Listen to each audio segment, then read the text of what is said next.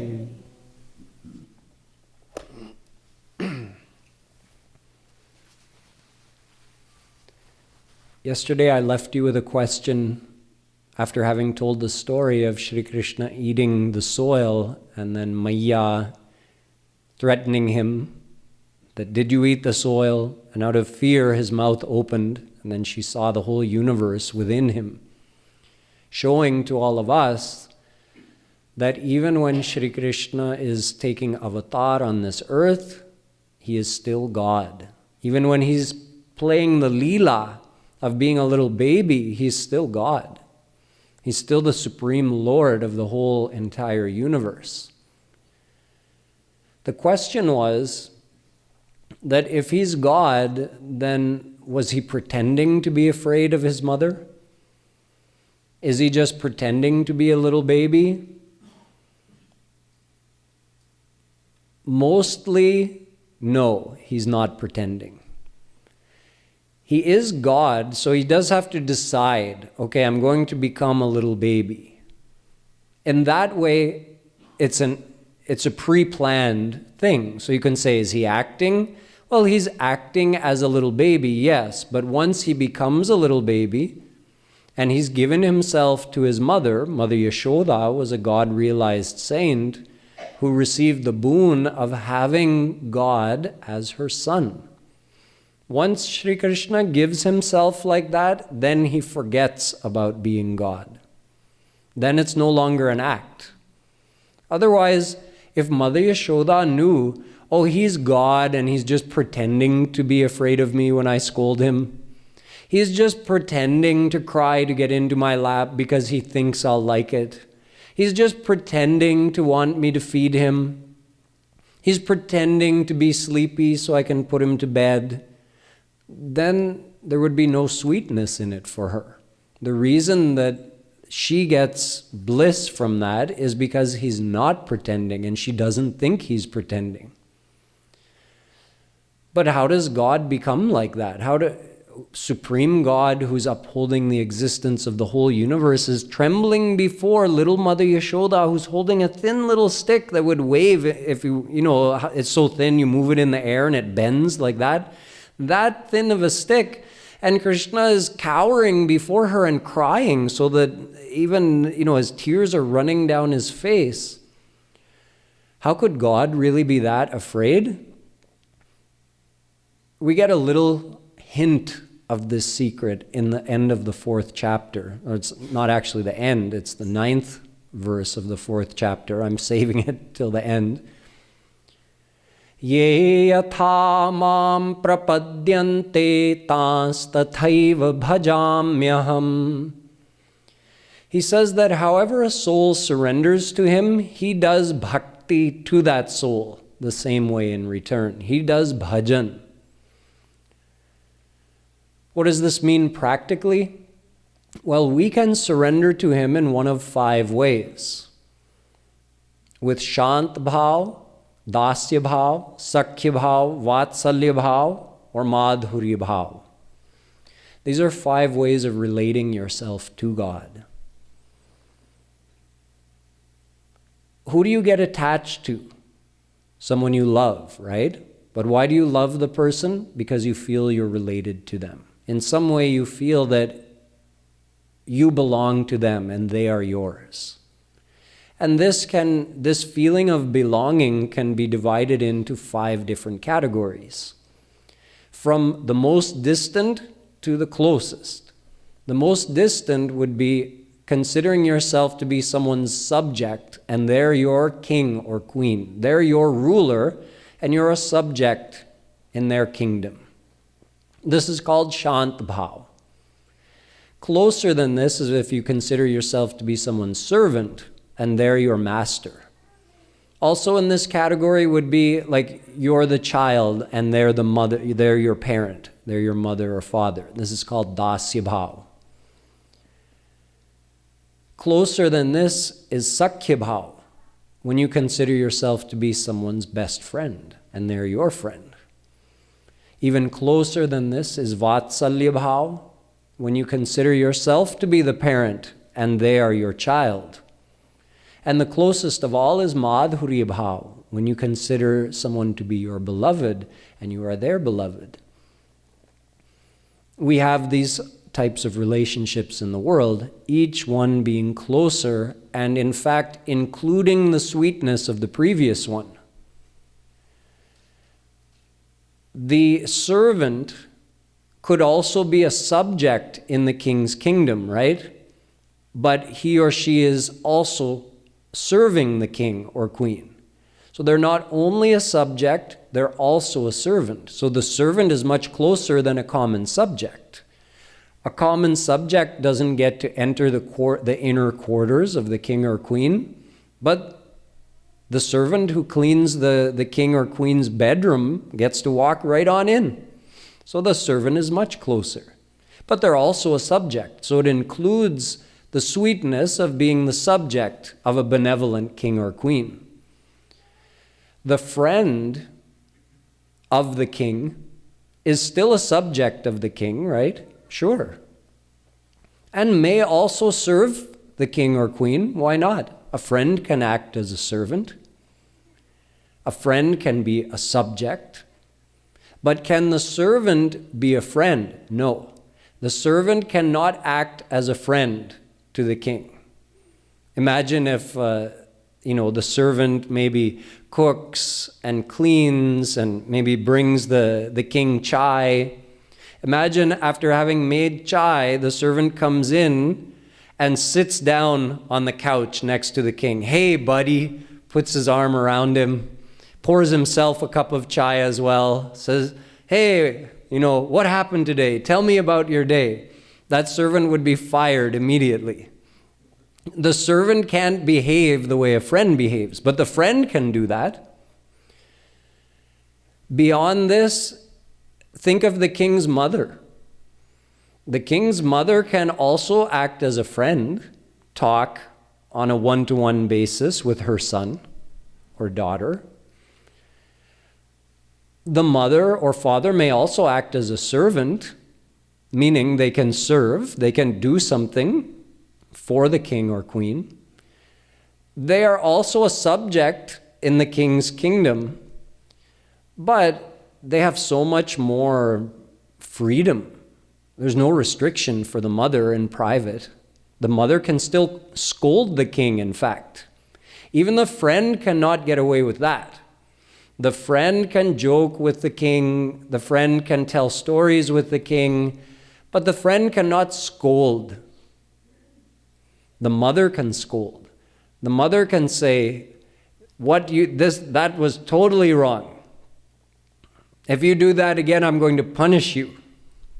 And the king has to listen. It's his own mother. What's he going to do? And the king's wife has all of those rights. The queen and king together, what they do in private, they can talk to each other any way they want. Even in ways the mother and the king would not speak to each other.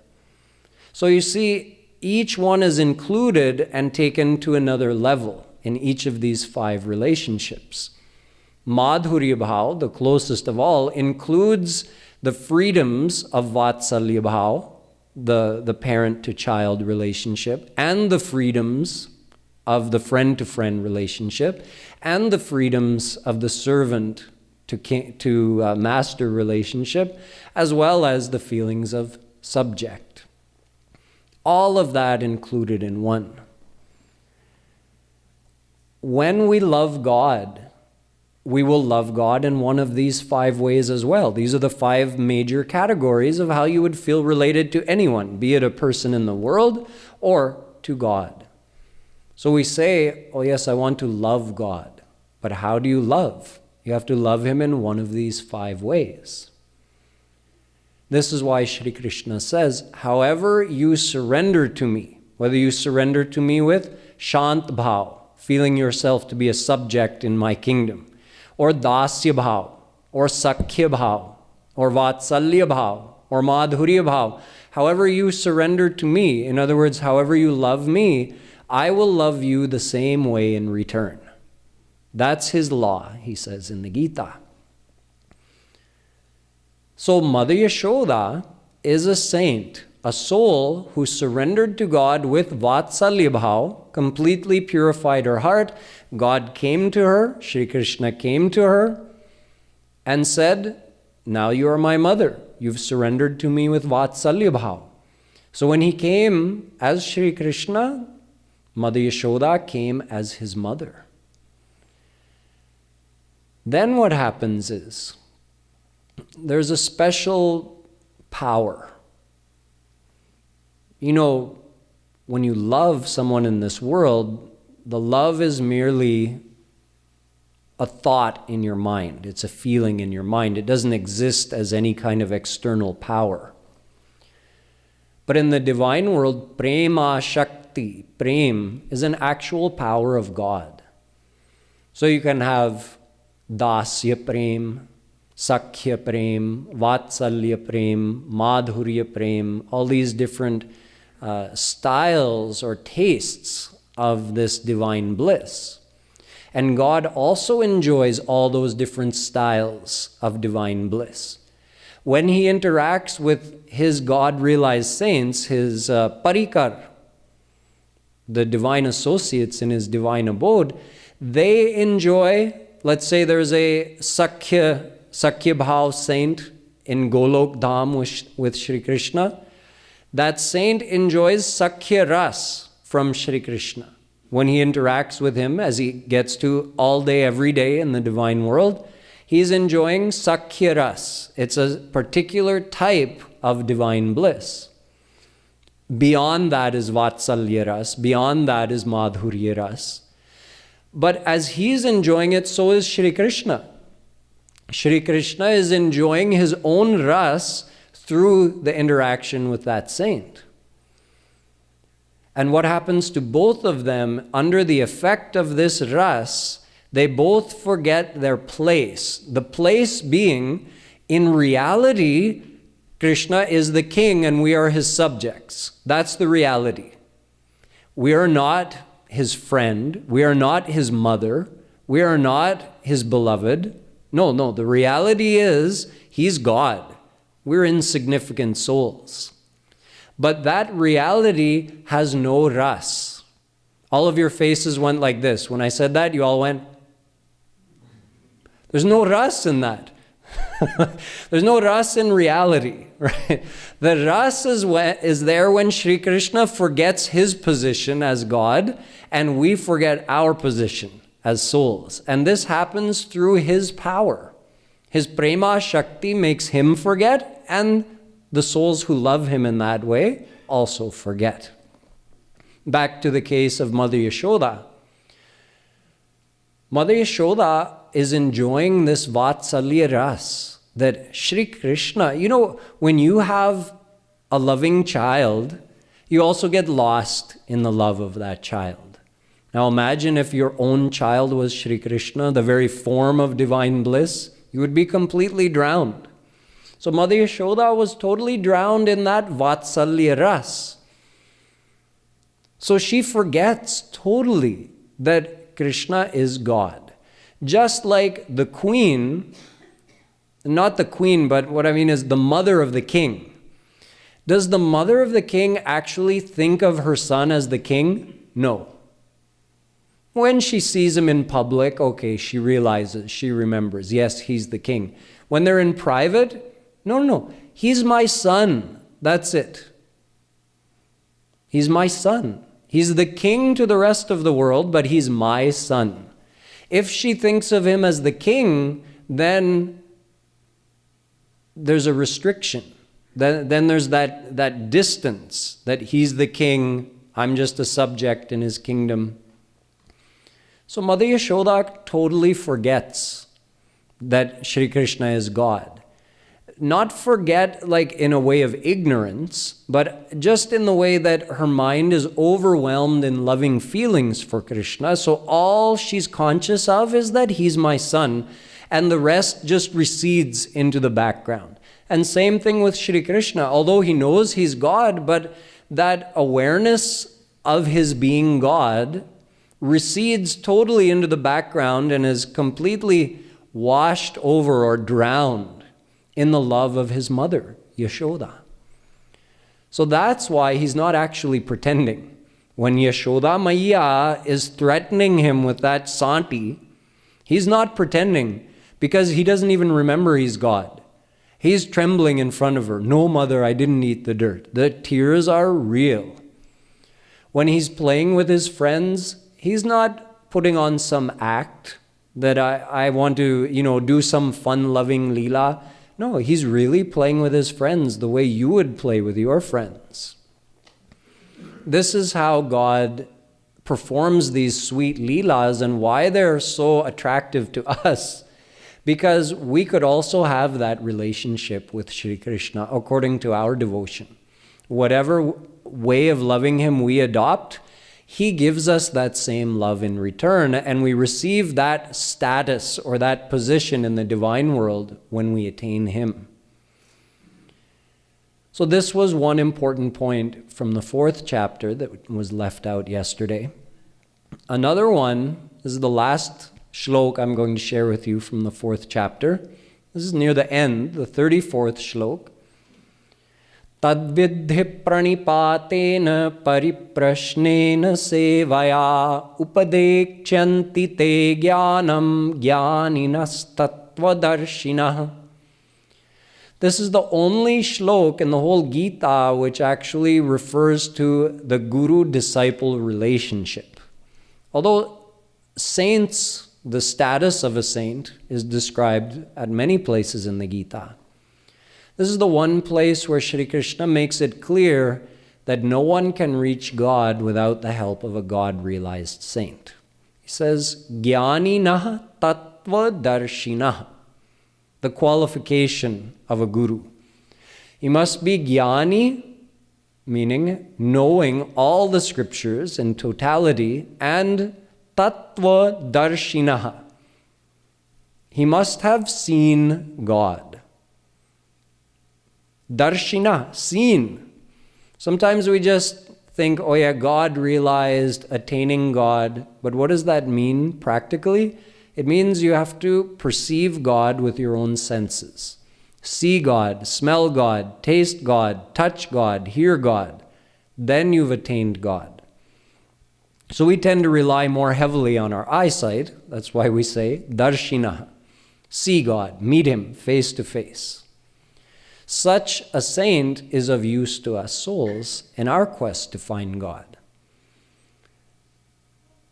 Tad vidhi pranipatena. If you want to know God, then you have to take the help of a saint. The same way you would take the help of a doctor. If you have a problem, some kind of physical problem, you surrender to the doctor. Meaning, doctor, I don't know.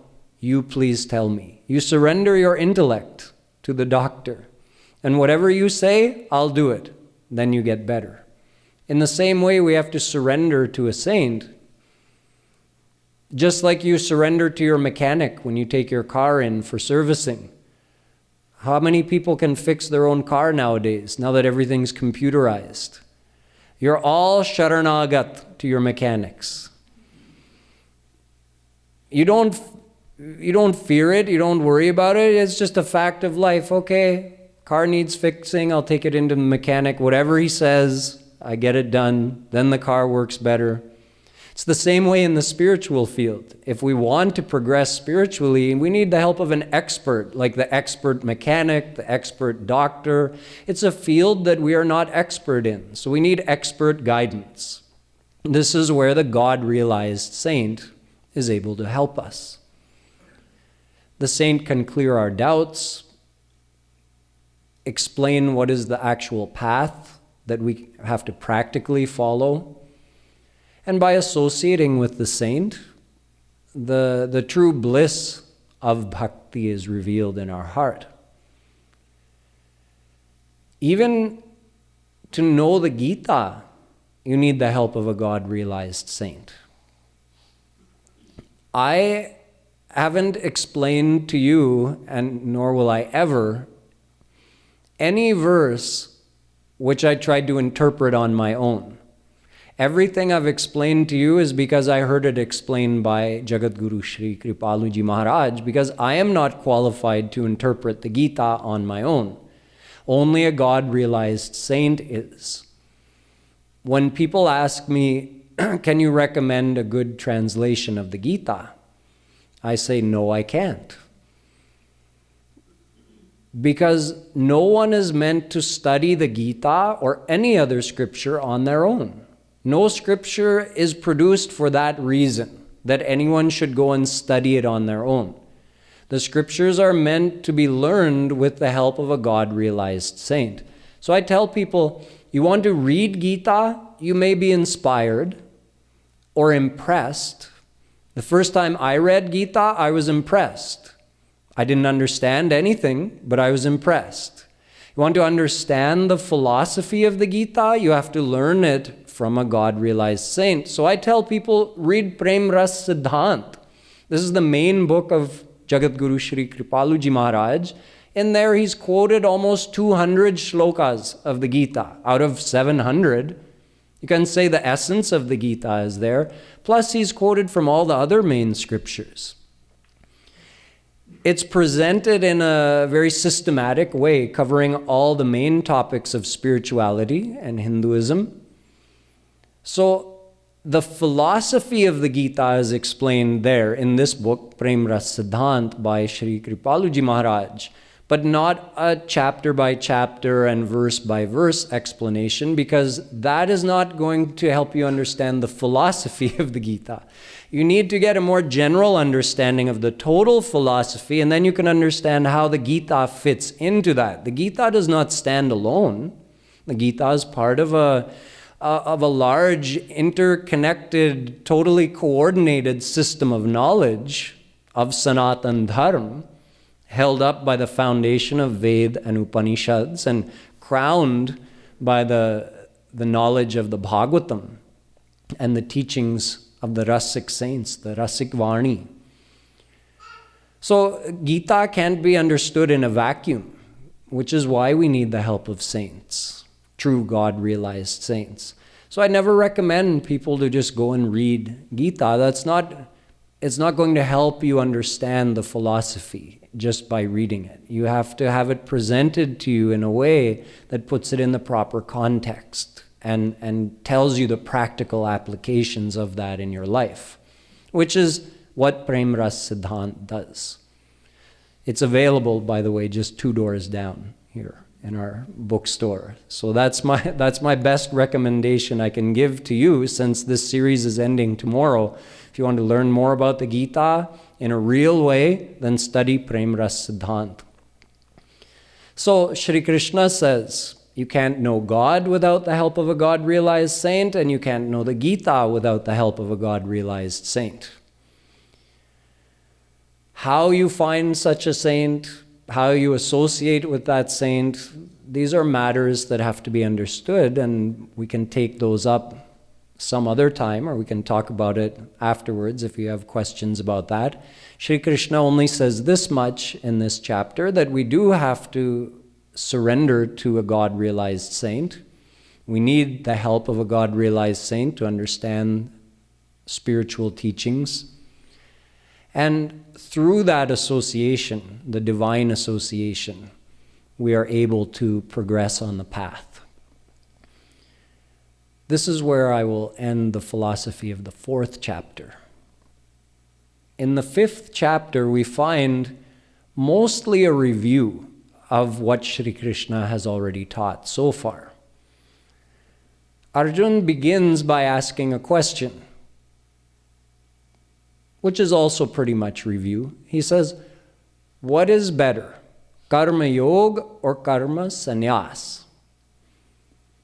Shri Krishna says, Sannyasah karma yogascha nishreyasa karavubhau tayostu karma sannyasat karma yogo vishishyate. In the first line, he says, although both karma yoga and karma sannyas give the exact same result to the practitioner. What do you get when you practice karma yoga is the exact same as what you will get if you practice karma sannyas. Yet, the second line says, I consider karma yoga to be greater. This is Shri Krishna's opinion. This is what he's telling Arjun. To understand this, let's understand in summary that Gita explains about 4 kinds of karma.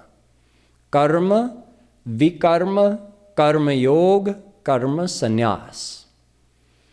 And they're grouped in 2s. So karma and vikarma go together, and karma yoga and karma sannyas go together.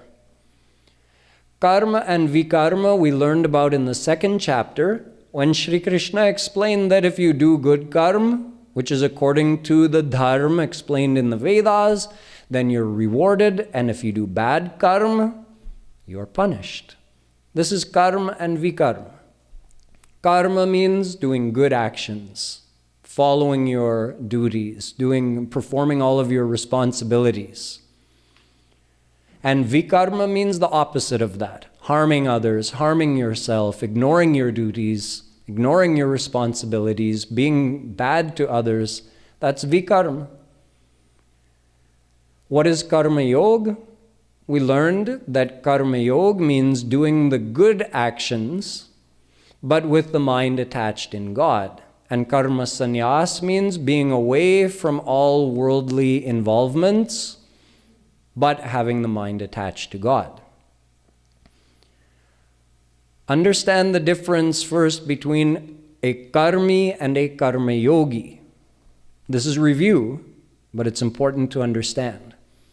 A karmi is someone who is performing good actions in the world with his mind attached in the world. A karma yogi is someone performing good actions in the world with his mind attached to God.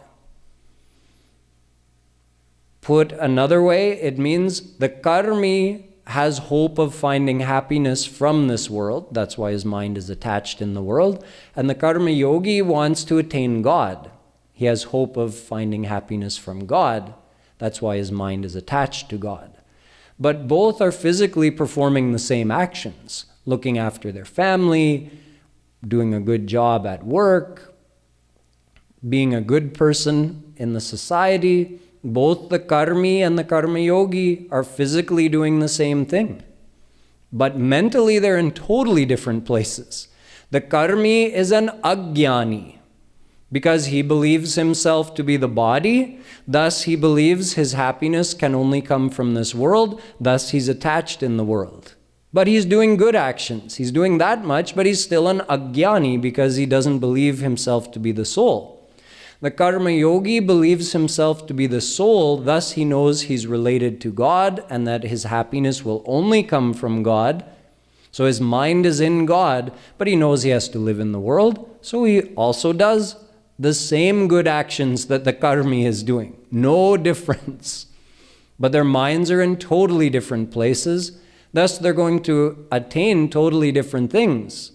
The karmi, due to his worldly attachment, will be reborn in the world, and the karma yogi, because he's attached to God, he attains God. Very different outcomes. The karma yogi is released from Mayic bondage forever. All of his past karma are wiped out. He's released from the bondage of karma forever.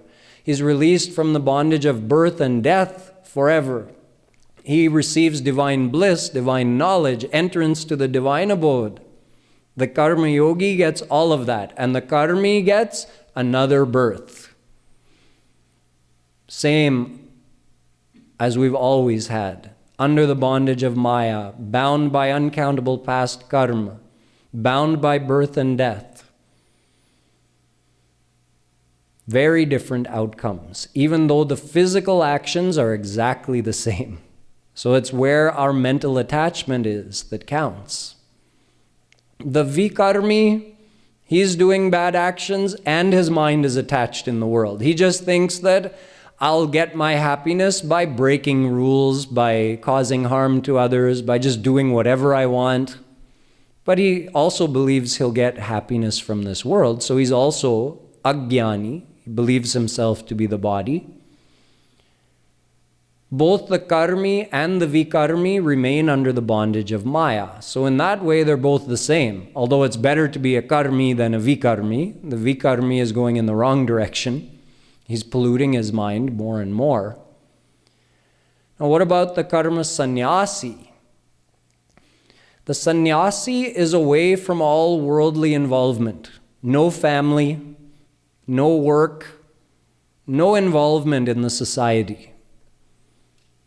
Just doing enough to keep his body alive. That's it. Eating, sleeping, drinking. That's it. Where is the mind of the karma sannyasi? In God. The karma sannyasi is a jnani. He knows I am not the body. I am the soul. God is my goal.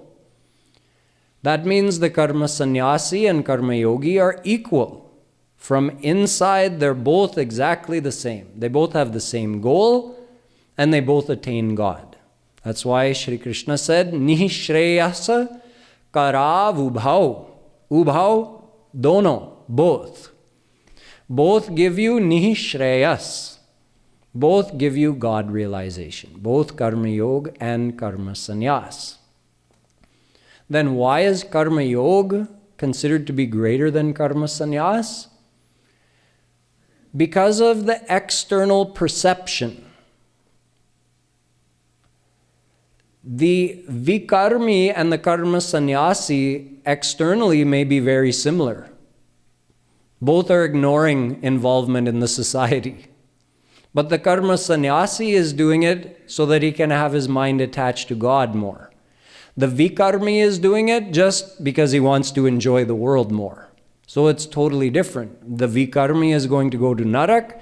The karma sannyasi is going to go to the divine abode. The outcome is totally different, but the physical perception, how another person sees you, will be very similar. The karma sannyasi, what do people see? Oh, he's left everything.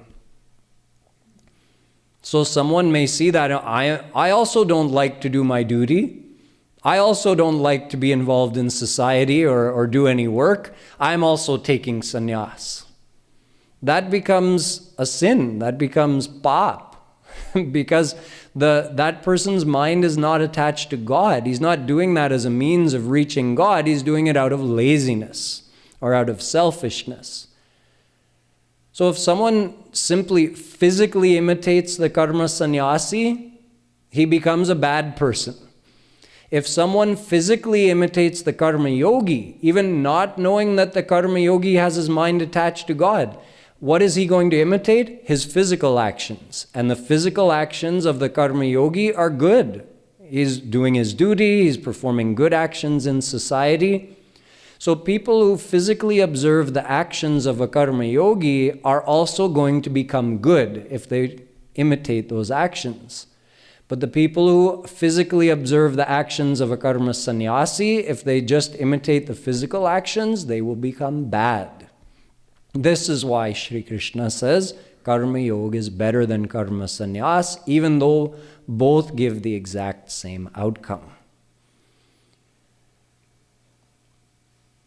Jagadguru Shri Kripaluji Maharaj recommended that people should be both karma yogi and karma sannyasi. Most of the day is spent in karma yoga, and part of the day is spent in karma sannyas. Right now, you are all karma sannyasis. Unless there's someone here, checking his stocks on his smartphone or texting or something, which I don't see anyone doing that. But if you were, then you wouldn't be a karma sannyasi. A karma sannyasi's mind is in God. So right now, all of your minds are in God, and you're not involved in any worldly activity, are you?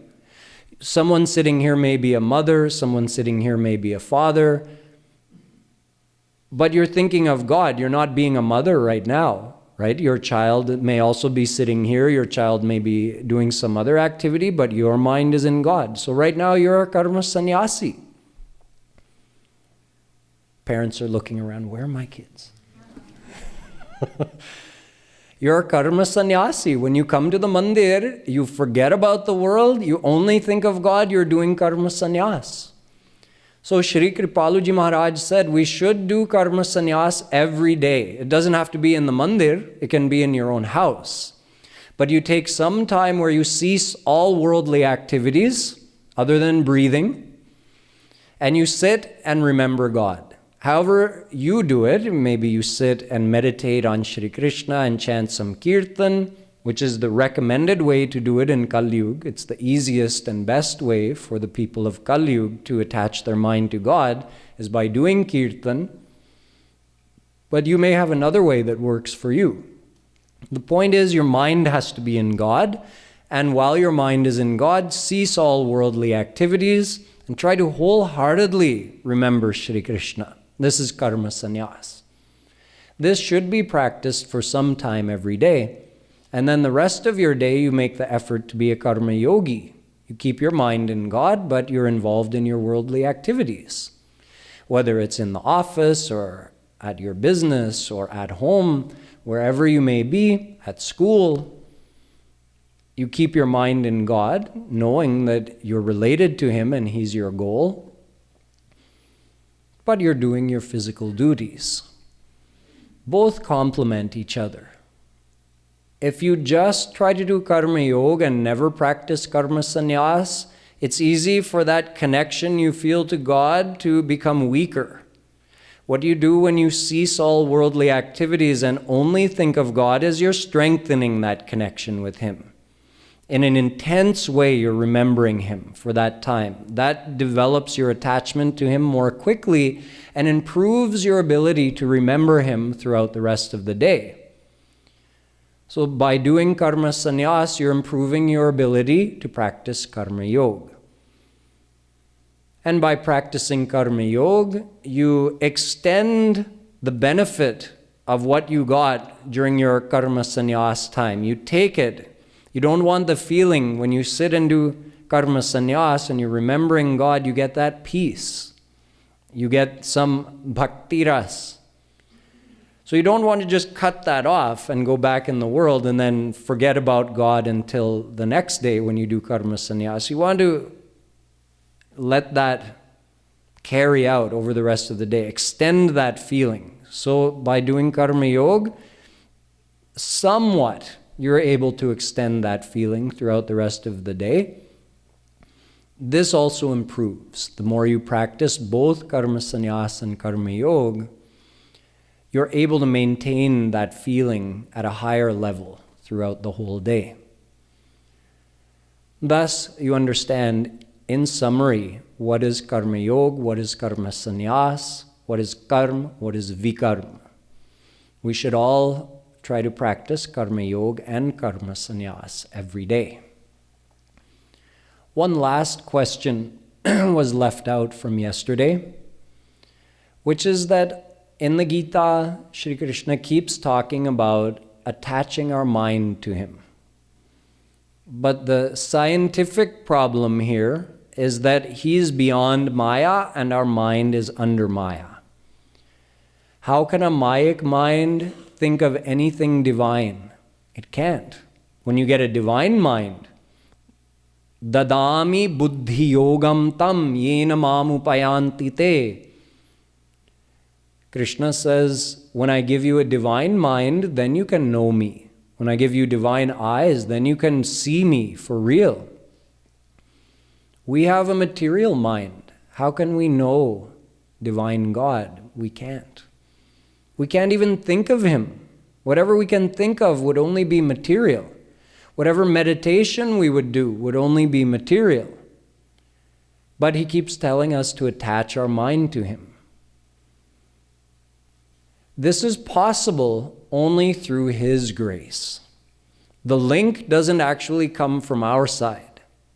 We have to make some effort, but the link comes from his side. Here's how it works. He is omnipresent. You learned that yesterday when I explained that even in his personal form, he's everywhere. Even when he's taking avatar on this earth, he's still everywhere. He's in his divine abode. He's omnipresent.